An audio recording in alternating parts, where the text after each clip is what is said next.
ఒక ప్రభుత్వ పాలసీ ఒక పబ్లిక్ పాలసీ కొత్తది వస్తే కూడా ఒక్కోసారి దాని ద్వారా ఏపీ ప్రజల జీవితం కూడా మారిపోతుంది. సందేహమే లేదు, అసలు డౌటే పెట్టుకోకర్లేదు.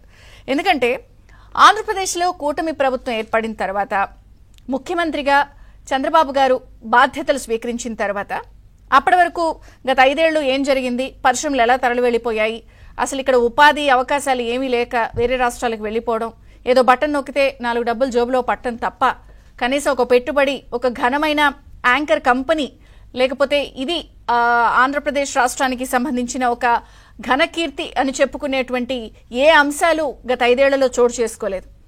కానీ ఒక పారిశ్రామిక పాలసీ ఎప్పుడైతే కొత్తది ప్రకటించారో వివిధ రంగాల్లో పారిశ్రామికవేత్తలకి నిజంగా ఆంధ్రప్రదేశ్ ఒక స్వర్గధామంగా మారిన పరిస్థితి కనిపించింది. ఎందుకంటే వాళ్ళు ప్రకటించిన పాలసీ కూడా ఏదో ఒక కుటుంబానికి ఒక జాబ్ అని మాట్లాడట్లేదు. వాళ్ళు 20 లక్షల ఉద్యోగాలు టార్గెట్గా 5 సంవత్సరాలు పెట్టుకున్నారు.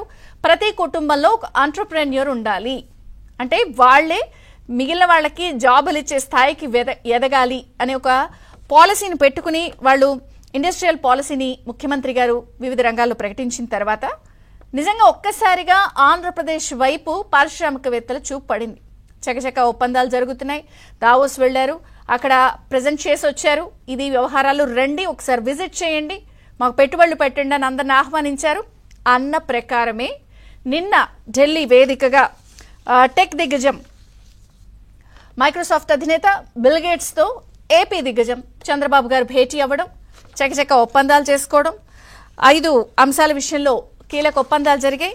ప్రధానంగా విద్య, వైద్యం, ఆరోగ్యం, వ్యవసాయం వీటన్నిటిలో కూడా సహకారం అందించేందుకు బిల్ గేట్స్ ఫౌండేషన్ ఏపీ ప్రభుత్వంతో కీలకమైనటువంటి ఒప్పందాలు చేసుకుంది. సో ఈ ఒప్పందాల ద్వారా ఎలాంటి మార్పులు వస్తాయి అంటే, ఈ ఒప్పందాల ద్వారా ఒక్కసారి మనం జాగ్రత్తగా వింటే, ఏదైతే బిల్ గేట్స్ ఫౌండేషన్తో ఏపీ ప్రభుత్వం చేసుకున్నటువంటి ఒప్పందాల ద్వారా ప్రభుత్వ పాఠశాలల్లో ఆర్టిఫిషియల్ ఇంటెలిజెన్స్ ద్వారా విద్యను అందించే సహకారం ఈ ఫౌండేషన్ చేస్తుంది. అలాగే ప్రభుత్వ పథకాలకు అర్హులు చేరవేయడం ద్వారా, అంటే మెరుగైన సేవలు అందించడం ద్వారా అర్హులెవరు, అనర్హులెవరు, అలాగే సేవల్ని వేగవంతం చేయడం ద్వారా సహకారాన్ని కూడా ప్రభుత్వ పథకాల్లో టెక్నాలజీని అందించే విధంగా ఈ ఒప్పందం ఒకటి జరిగింది. ఇదే కాకుండా వ్యవసాయంలో డిజిటల్ విధానాలు, రైతులు టెక్నాలజీ వాడే విధంగా కూడా బిల్ గేట్స్ ఫౌండేషన్ సహకారాన్ని అందిస్తుంది, టెక్నాలజీని అందిస్తుంది. అలాగే ప్రభుత్వ ప్రైవేట్ రంగాల్లో ఉపాధి కల్పన, ఎందుకంటే నాస్కామ్ అంచనాలు ఉన్నాయి.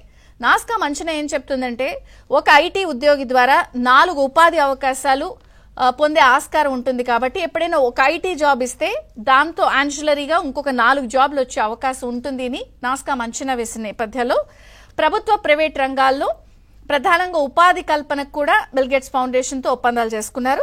అంటే రాబోయే రోజుల్లో సమర్థవంతంగా, వేగవంతంగా ప్రభుత్వ విధానాలుంటాయి, ప్రజలకి సేవలు అందుతాయి, మెరుగైన జీవితం అందుతుంది ఈ కీలకమైనటువంటి ఒప్పందాలతో. అలాగే కాలంతో పాటు టెక్నాలజీని కూడా అన్ని రంగాల్లో అందిపుచ్చుకుంటుంది ఏపీ ప్రభుత్వం, అలాగే ఏపీ ప్రజలు.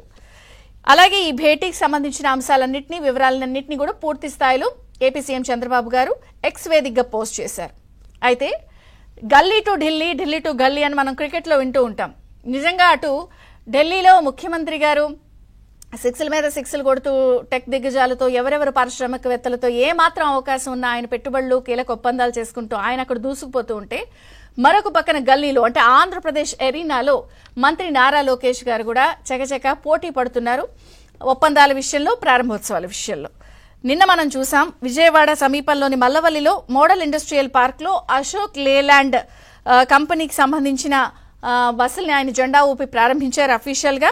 ఈ డబుల్ డక్కర్ బస్ కి సంబంధించిన తయారీ విధానం అవన్నీ పరిశీలించి ఈ ఆర్టీసీ బస్సుల్ని జెండా ఊపి ప్రారంభించారు. అలాగే ఫస్ట్ ఫేజ్ లో దీని ద్వారా 600 మందికి ఉపాధి లభిస్తుంది. సెకండ్ ఫేజ్ ద్వారా 1200 మందికి ఉపాధి లభిస్తుంది. ఈ మల్లవల్లి ఇండస్ట్రియల్ పార్క్ మొత్తం ఈ అశోక్ లేలాండ్ అనేది 75 ఎకరాల్లో ఉంది. అంటే వాళ్ళు కూడా ఈ మల్లవల్లికి సంబంధించిన అశోక్ లేలాండ్ అంశాన్ని కూడా నారా లోకేష్ గారు తన పాదయాత్ర సందర్భంగా ప్రామిస్ చేశారు, అది నెరవేరింది. మొత్తంగా చూస్తే అటు ఢిల్లీ నుంచి ఇటు గల్లీ వరకు చకచక ఒప్పందాలు, పత్రాలు, కీలకమైన అంశాలు విద్య, వైద్యం, ఆరోగ్యం, టెక్నాలజీ, ఉపాధి కల్పన, మెరుగైన వేగవంతమైన సేవలు అందించేందుకు ఏపీ ప్రభుత్వం చకచక అడుగులు వేస్తున్న నేపథ్యంలో ఏపీ దిశ మారిపోయే అన్ని అవకాశాలు స్పష్టంగా కనిపిస్తున్నాయి. ఏపీకి గేట్లు తెరుచుకున్నాయా?